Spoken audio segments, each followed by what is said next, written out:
ക്രൈസ്തലോ കർത്താവിൻ്റെ പുണ്യനാമം വാഴ്ത്തപ്പെടുമാറാകട്ടെ.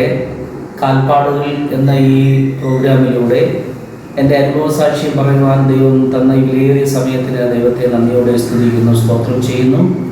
എൻ്റെ പേര് ഇവാഞ്ചലിസ്റ്റ് സാബു കുര്യൻ. ഞാൻ തിരുവനന്തപുരത്താണ് താമസിക്കുന്നത്. എൻ്റെ അനുഭവം, കർത്താവ് എനിക്ക് ചെയ്ത വൻകാര്യങ്ങൾ ഇത് കേൾക്കുന്നവർക്കൊരു അനുഗ്രഹമായി ജീവിതത്തിൽ അത് പ്രയോജനമുള്ളതായി തീരുവാൻ സ്വർഗത്തിൽ ദൈവം സഹായിക്കട്ടെ. ഞാൻ തിരുവനന്തപുരത്ത് ഏകദേശം 8 വയസ്സോളം പ്രായത്തിൽ വളരെ കഷ്ടതയുടെയും വളരെ നിരാശയുടെയും എൻ്റെ ജീവിതം തള്ളി നീക്കി ഞങ്ങളുടെ കൊച്ചു കുടുംബം ഒരു കുടിൽ ഞാനും എൻ്റെ അമ്മയും എൻ്റെ ചേച്ചിയും എൻ്റെ അപ്പനുമായിട്ട് താമസിച്ചു. എൻ്റെ അപ്പൻ തേങ്ങ വെട്ടാൻ പോകുന്ന ജോലിയാണ്, അമ്മ വീട്ടുജോലിക്കൊക്കെയാണ് പോകുന്നത്. ചേച്ചി പഠിച്ചുകൊണ്ടിരിക്കുന്ന സമയമാണ്. എന്നാൽ ഒരിക്കൽ എന്നെയും ചേച്ചിയും എൻ്റെ അമ്മയെയും തൊട്ടടുത്തുള്ള കാർത്തിക എന്ന് പറയുന്ന പേട്ടയിൽ ഒരു തിയേറ്ററിൽ എൻ്റെ അച്ഛൻ ഞങ്ങളെ സിനിമയ്ക്ക് പറഞ്ഞു വിട്ടിട്ട് ഞങ്ങളുടെ വീട്ടിനകത്ത് കയറി കെട്ടിത്തൂങ്ങി മരിക്കാനിടയായി. മദ്യം ആദ്യം തരുന്ന എൻ്റെ ജീവിതത്തിലെ സമ്മാനമാണ് എൻ്റെ അപ്പൻ്റെ ആത്മഹത്യ.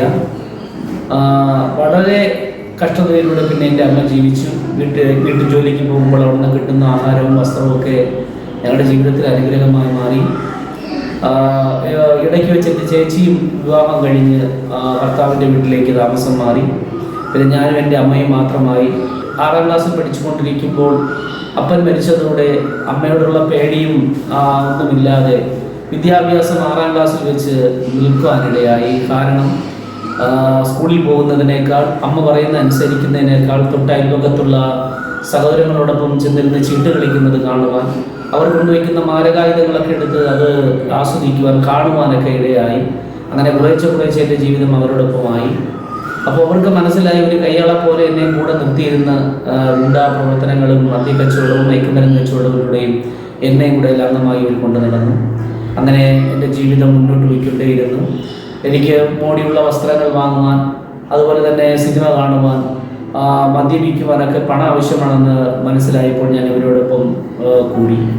എന്നാൽ ഒരിക്കൽ എന്നെ അന്വേഷിച്ച് പോലീസ് വരുന്ന സമയത്ത് എൻ്റെ അമ്മ തിരുവനന്തപുരം മെഡിക്കൽ കോളേജ് ആശുപത്രിയിൽ ഒരു രോഗിക്ക് കൂട്ടിരിക്കാനായി പോയി. ഒരു ഗർഭിണിയായ ഒരു ചേച്ചിക്ക് വേണ്ടിയാണ്. അവിടെ ചെന്ന് അമ്മ ആശുപത്രിയിൽ ഇരുന്നിട്ട് ചായ വാങ്ങിക്കാനായിട്ട് ഒരിക്കൽ ഫ്ലാസ്കുമായിട്ട് റോഡിലോട്ട് വരുമ്പോൾ എന്നെ പോലീസ് തിരക്കി ഞങ്ങൾ താമസിക്കുന്ന സ്ഥലത്ത് വന്നു.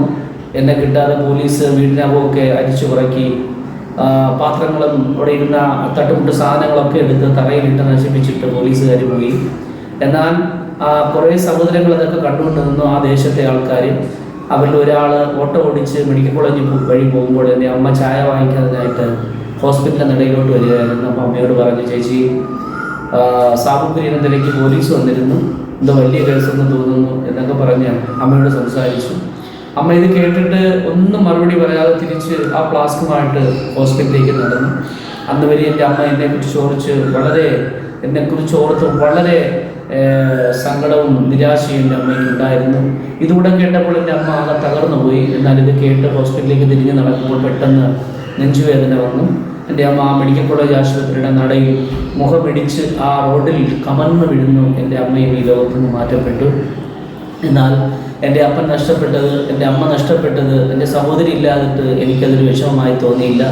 കാരണം എൻ്റെ ഉള്ളിൽ എങ്ങനെ മദ്യപിക്കാം, മയക്കുമരുന്ന് ഉപയോഗിക്കാം, അല്ലെങ്കിൽ എങ്ങനെ ദൂർത്തടിച്ച് ജീവിക്കാം എന്നുള്ള ചിന്ത മാത്രമായിരുന്നു. അങ്ങനെ എൻ്റെ വീട് ഗുണ്ടകളുടെ ഒരു താവളമായി മാറി. മാരകായുധങ്ങളും അതുപോലെ ഏറുപടക്കങ്ങളും, ഇന്നത്തെ ഭാഷയിൽ പറഞ്ഞാൽ നാടൻ ബോംബ് ഒക്കെ എൻ്റെ വീട്ടിനകത്ത് കൊണ്ടുവച്ച് ഞാൻ വളരെ എന്തോ ഞാൻ നേടിയതുപോലെ ഞാൻ ആർഭാടമായി ജീവിക്കാനിടയായി. എന്നാൽ ഞാൻ അനേക കേസുകളിൽ പ്രതിയായി. ഞാൻ തിരുവനന്തപുരത്ത് തന്നെ central jail, Attakulangara sub jail, Kollam ജില്ലാ ജയിൽ, ആറ്റിങ്ങൽ സബ് ജയിൽ, ഇവിടെയൊക്കെ എൻ്റെ സ്ഥിരവാസമായി മാറി. 1 മാസം ജയിലെങ്കിൽ 1 മാസം വീട്, 2 മാസം ജയിലെങ്കിൽ 3 മാസം വീട്, 3 മാസം ജയിലെങ്കിൽ അങ്ങനെ ജയില് വീട് എന്നുള്ളതായി എൻ്റെ ജീവിതം.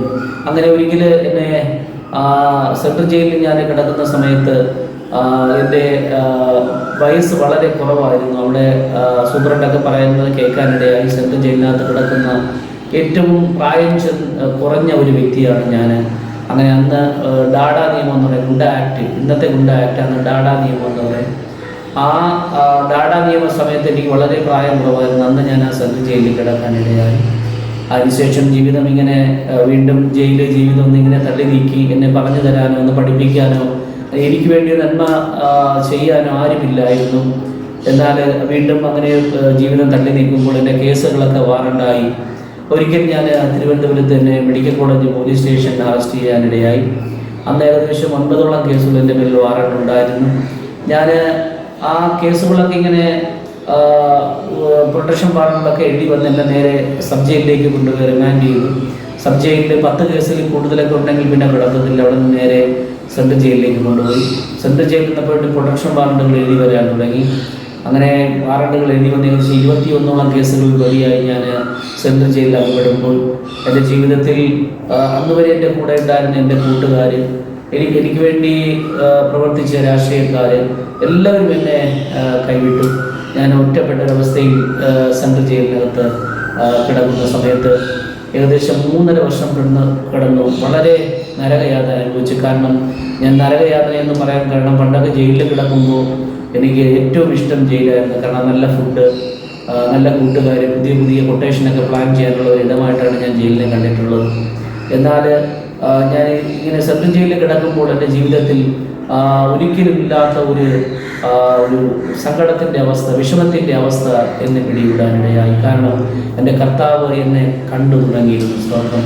അങ്ങനെ ഞാൻ ആ ജയിലിൽ കിടക്കുമ്പോൾ റേച്ചൽ ബെന്നി എന്ന് പറയുന്ന ഒരു അമ്മാമ, പരുത്തിപ്പാറ താമസിക്കുന്ന, ഇന്ന് കർത്താവിൻ്റെ രാജ്യത്തിൽ ഹല്ലേലൂയ നിത്യതയിലായിരിക്കുന്ന പ്രിയ റേച്ചൽ ബെന്നി അമ്മാമ ആ സെൻട്രൽ ജയിലിൽ സുവിശേഷമായിട്ട് കടന്നു വരാനിടയായി.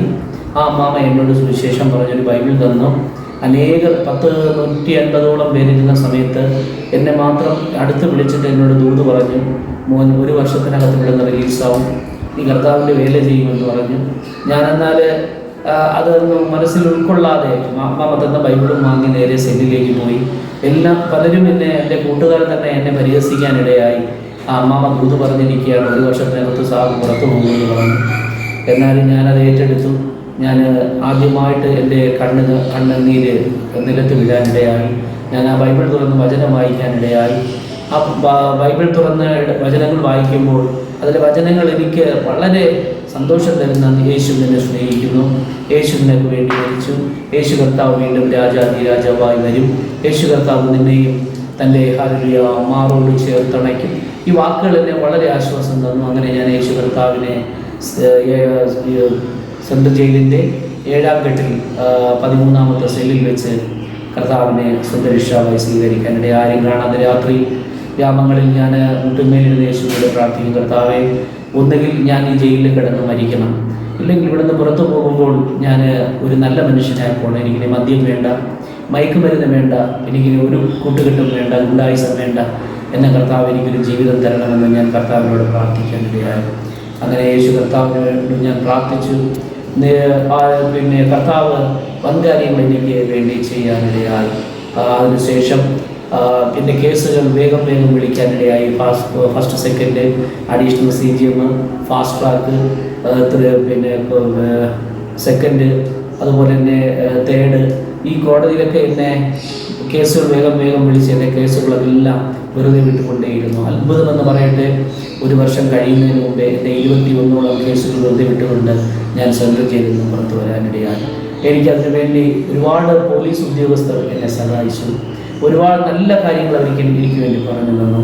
അങ്ങനെ ഞാൻ സെൻട്രൽ ജയിലിൽ നിന്ന് പുറത്തു വരുമ്പോൾ ഞാനും എൻ്റെ ഭാര്യയും കൂടെ ചേർന്ന് സുവിശേഷ പ്രവർത്തനം തുടങ്ങുവാനായിട്ട് ഇടയായി.